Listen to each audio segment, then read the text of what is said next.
안녕하세요. 이종훈의 창업 카페, 카페지기 이종훈입니다. 오늘은 그 강한 소상공인 뭐 1차 평가, 뭐 서류 평가, 뭐 아이디어 선정 단계라고 하는 부분에 대해서 제가 또 탐문을 해가지고 왔습니다. 뭐 이 탐문도, 앞선 영상하고 똑같이,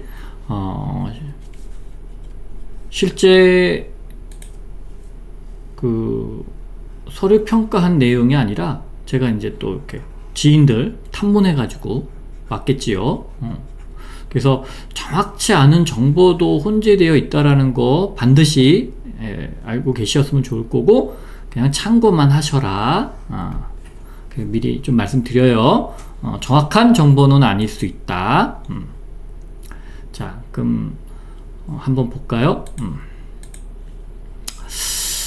아이디어, 그러니까 트랙별로 이제 경쟁률이 아이디어 선정이니까 이제 서류 평가에 해당된다고 볼 수 있어요. 뭐, 우리 트랙 1 같은 경우는, 세 분야로, 이렇게. 트랙 2 같은 경우는, 뭐, 네이버 카카오에서 하는 걸로. 그 다음에, 트랙 3은, 이렇게 70팀 정도 뽑는 걸로 나와 있고, 그러네요. 그래서 이제 이제 여러분들이 어디에 지원하셨는지는 모르겠지만, 혹은 앞으로 내년에 어떻게 지원하실지 모르겠지만, 그러니까 트랙 1, 2, 3가 있잖아요. 그러면 다 지원은 가능하시다. 그리고, 보통 이제 트랙별로는 아이디어 선정이니까 한 10대에서 20대, 예를 들면 라이프 스타일 같은 경우다 트랙 1에 그러면 한 1300개가 지원한 거고, 장순 한 600개 정도 지원하셨다 이렇게 보시면 될 것 같고, 많은 곳은 2600개, 많은 곳은 뭐 예를 들면 한 300개, 이렇게 200개 이렇게 지원하셨다. 그러면 이제 20대 1이 되겠죠? 그래서 상당히 많이 지원했다라고 하네요. 그래서 엄청나게 놀랬다고 하시더라고요. 물론 작년에도 그랬는지는 잘 모르겠습니다. 제 작년에는 이 강한 소상공인 사업에 대해서 그렇게 크게 관심을 안 갖고 있었는데, 올해 예산을 보니까 기존에 이제 창업자들을 도와주는 창업자 위에 사업화 과제가 있잖아요. 그리고 소상공인 과제가 있었는데, 이 예산이 갑자기 늘어난 거예요. 물론 여기보다 크진 않지만 그래도 이게 갑자기 커진 거예요. 그래서 저도 이쪽에 이제 관심을 좀 갖기 시작하느라고 지금 들여다보고 있거든요. 그래서 탐문도 해보고, 뭐 여기에 뭐 서류평가에 참가하신 분이라든가 아니면 뭐 발표평가라든가 아니면 멘토로 참가하신 분들을 좀 탐문해서 제가 지금 알아보고 있는데,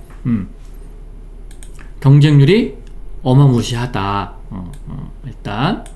그리고 파이널, 여기 파이널 20개 뽑고 뭐 20개 뽑고 뭐 10개 뽑는다고 한 요 파이널까지 생각하면 뭐 거의 50대에서 한 100대 1 정도 된다라고 하더라고요. 왜 이제 여기서부터 따지니까, 그쵸? 근데 중간에 아이디어에서 한번 거르고 또 뭐 오디션, 뭐 피칭이겠죠? 피칭에서 이제 2번 걸러가지고서 이렇게 뭐 10명 주고 하니까 요 팀까지 가기에는 뭐 요 50대에서 100대 1 정도가 될 수는 있겠죠. 좀 많이 왔다고 하더라고요. 자, 그 다음에 이제 뭐 여기 나와 있는 대로 트랙 1과 트랙 3는 이렇게 동일하게 이렇게 1차 파이널이 있고, 트랙 2는 여기 교육 과정이 있어요. 이거는 저도 딱 감은 안 오는데 뭐 붙잡아 놓고 교육시키나 봐요. 돈은 안 주고, 뭐 여기도 뭐 아이디어 선정은 돈은 주는 거는 아닌 것 같아요. 뭔가 교육을 시키는 것 같죠? 그 다음에 이제 1차 오디션을 통과해야지 1차 오디션에 갈 팀들을 뽑았을 때 그때부터 이제 사업화 자금을 주는 것 같아요. 다만 여기는 이제 실전 교육 들어가는 팀한테만 사업화 지원금을 준다. 솔직히 얘기하면 그냥 저는 관계 없으니까 솔직히 좀 편안하게 얘기하면, 이 아이디어 선정하거나 이렇게 기초 심화하는 거에서 선발하는 창업자들한테는 고역인 거예요. 왜냐면 물론 뭐 교육이 도움은 되겠지만 이 창업자들이 원하는 거는 그쵸? 자금인데 이 자금은 안 주고 그냥 붙잡아 놓고 교육만 드립다 해주는 거잖아요. 그러면 이분들이 사업하셔야 되는데 지금 막 돈 벌기 바빠 죽겠는데 붙잡아 놓고 교육시킨다는 게 저는 이게 솔직히 뭐랄까 그러니까 공무원 머리에서 나온 거가 맞는 전형적인 정부 지원 사업이다 라고 봐요. 아니 장사하러 가야지 뭐 붙잡아 놓고 교육을 해. 뭐 어쩌겠어요. 뭐 싫으면 뭐 지원 안 하면 되니까. 그쵸? 그렇지만 제가 보기에는 잘못된 사업이다. 이거는 뭐가 이런 교육시키는 거는 잘못된 거예요. 무슨 창업자를 교육을 시켜. 물론 교육이 필요한 부분도 존재해요. 아예 없는 건 아닌데 기본적으로 사업에 영향을 줄 정도로 긴 시간, 장시간을 붙잡아 놓고 교육하는 건 저는 아니라고 봐요. 뭐 그냥 그래서 뭐 하루에 반나절 정도? 아니면 하루로 치면 한 8시간 정도? 8시간 교육 정도는 뭐 나쁘진 않겠죠. 뭐 중요한 부분들을 자기가 그걸 선택해서 난 마케팅이 좀 필요해. 나는 뭐가 좀 뭐 자금 조달이라든가 나는 뭐 법률, 나는 뭐 이렇게 해서 자기가 원하는 과목을 선택을 해서 교육을 받게 해주는 건 오케이. 근데 붙잡아 놓고 다 일률적으로 하라. 대한민국 시스템이 그런 거잖아요. 일률적으로. 공산당도 아니고. 뭐 그런 거는 저는 아니다. 근데 어쨌든 이 사업은 그런 사업이니 알고서는 지원하셨을 테니까 여기서 뽑아놓고 여기서 이제 뭔가 교육을 하겠죠. 그래서 요거를 또 걸러내는 작업을 하겠지만 어쨌든 자 저는 뭐 요 앞 단계는 참 불필요하다라고 봐요. 그냥 사업 자금을 주는 요 단계에서 일부 교육을 시킨다라는 거는 오케이인데 이거 뽑아놓고 돈도 안 받는 사람 생기고 나머지는 교육만 받고 집에 가 이러는 거는 저는 잘못됐다고 봐요. 그 다음에 지원자들의 평균의 매출액이 3억에서 5억 정도라고 하네요. 평균이. 그러니까 이 위도 많고 이 아래도 많다는 얘기죠. 그렇지만 3억에서 5억 정도의 매출을 내고 계신 분들이 기본적으로 많다더라. 그리고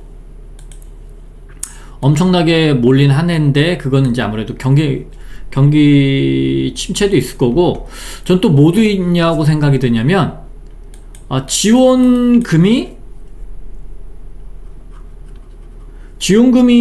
나름 괜찮아.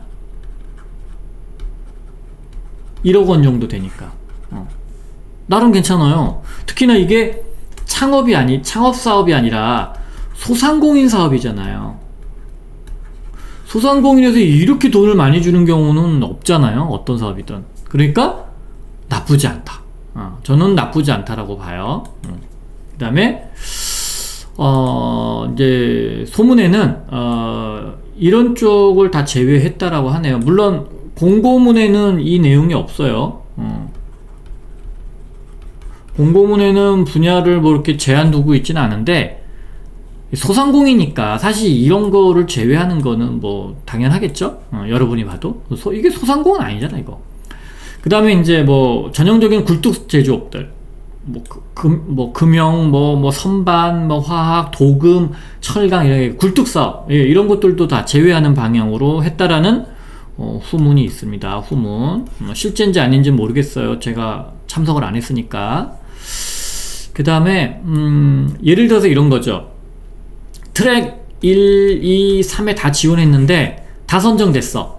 1차에. 그러면 맨 앞단 혹은 2, 3단계에 지원했어. 그러면 2단계에서 앞 단계가 선정되는 기준을 갖고 있다고 하더라고요.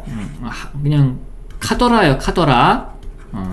실제 그런지 저 잘 몰라요. 근데 그렇다더라 라고 하는 이야기가 있어서 말씀을 드리는 겁니다. 그러니까 여러분이 예를 들어서 두 군데에 지원했는데 내가 1단계, 2단계, 3단계 지원했는데 1단계가 선정이 됐대.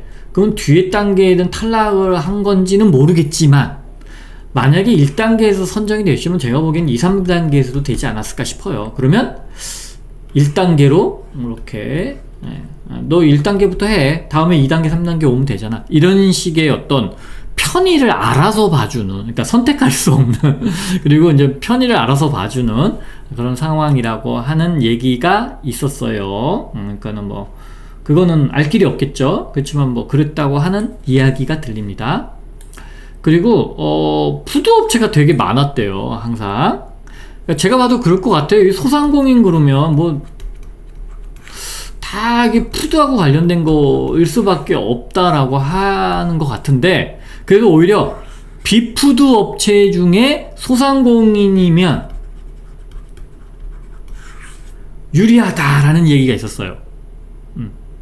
그래서 이 파이널 오디션의 작년 같은 경우에 24년도에 다 막 푸드밖에 없으니까 전 안 가봐서 모르겠는데 작년에 그랬다고 하더라고요. 그래서 좀 푸드 아닌 업체 좀 뽑아주세요 라고 하는 후문이 있었다는 카더라가 있었습니다. 그래서 혹시 여러분들 중에 푸드가 아니신 소상공인들은 조금 준비를 좀 잘하시면 강한 소상공인에 좀 유리하지 않을까? 라고 하는 생각을 해봤어요. 자, 그러면 저도 올해 이 강한 소상공인을 준비하는 창업자를 이것만을 위해서 자문을 하지는 않고 원래 다른 사업을 자문을 해드렸는데 그냥 그 깍두기로 이걸 좀 말씀을 드려서, 근데 저도 감이 없으니까, 저도 감이 없잖아요. 안 해봤으니까. 그런데 이렇게 탐문을 하면서 제가 느꼈던 바로의 감이 이제 생겼어요. 어떻게 하면 되겠구나. 그래서 내년에는 많은 분들한테 도움을 좀 줄 수 있지 않을까. 그런 생각이 들어서 내년에는 이런 부분들을 조금 고려를 해서 자문을 해드릴까 합니다. 자, 그래서 뭐 이제 창업중심대학 뭐 이제 진행이 나오게 되면 또 그것도 좀 몰래 탐문을 해가지고 제가 어떻게 돌아가는지 말씀 한번 또 드리는 영상도 또 만들어서 해드릴게요. 자, 저에 대한 이제 필요한 자문은 크몽에서 사업계획서 보시는 부분, 뭐 기본적인 이제 뭐 예를 들어서 뭐 강한 소상공인에 대해서 좀 내가 준비하고 싶은데 어떻게 하면 되느냐, 뭐 이런 것들은 다 여기에 해당이 될 거고, 내가 사업계획서 썼어, 좀 봐주세요, 그러면 이런 거에 해당이 되겠죠. 그 강한 소상공인 사업계획서를 이렇게 양식은 간단하잖아요. 근데 써갖고 온 사람들의 수준은 거의 사업화 자금 있죠. 그 우리 창업의 우리 PSST 수준으로 몇십 장씩 써갖고 왔다고 하는 후문도 있었습니다. 그거 빼먹었네. 사업계획서를 겁나게 많이 써갖고 왔더라.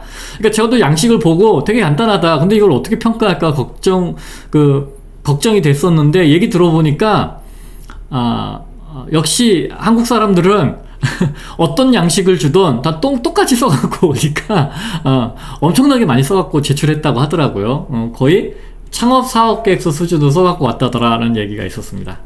그것까지 마저 전달해 드릴게요.